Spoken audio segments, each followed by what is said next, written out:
Genesis 45.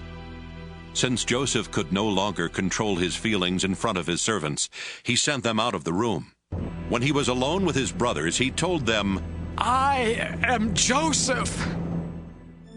Then he cried so loudly that the Egyptians heard him and told about it in the king's palace. Joseph asked his brothers if his father was still alive, but they were too frightened to answer. Joseph told them to come closer to him, and when they did, he said, "Yes, I am your brother Joseph, the one you sold into Egypt. Don't worry or blame yourselves for what you did. God is the one who sent me ahead of you to save lives. There has already been a famine for 2 years, and for 5 more years no one will plow fields or harvest grain. But God sent me on ahead of you to keep your families alive and to save you in this wonderful way. After all, you weren't really the ones who sent me here. It was God. He made me the highest official in the king's court and placed me over all Egypt.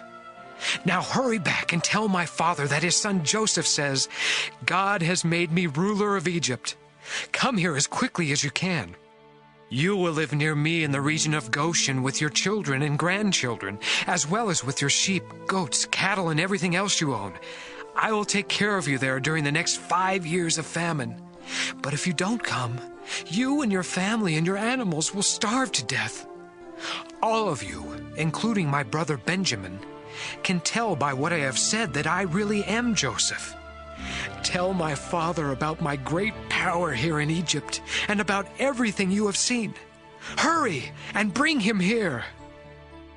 Joseph and Benjamin hugged each other and started crying. Joseph was still crying as he kissed each of his other brothers. After this, they started talking with Joseph. When it was told in the palace that Joseph's brothers had come, the king and his officials were happy. So the king said to Joseph, "Tell your brothers to load their donkeys and return to Canaan. Have them bring their father and their families here. I will give them the best land in Egypt, and they can eat and enjoy everything that grows on it. Also tell your brothers to take some wagons from Egypt for their wives and children to ride in, and be sure to have them bring their father. They can leave their possessions behind, because they will be given the best of everything in Egypt."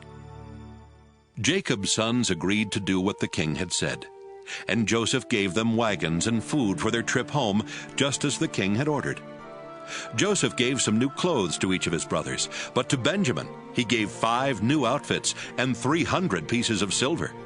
To his father he sent 10 donkeys loaded with the best things in Egypt, and 10 other donkeys loaded with grain and bread and other food for the return trip. Then he sent his brothers off and told them, "Don't argue on the way home."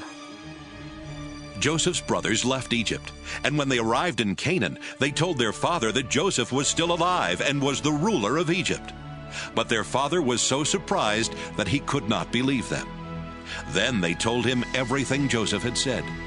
When he saw the wagons Joseph had sent, he felt much better and said, "Now I can believe you. My son Joseph must really be alive, and I will get to see him before I die."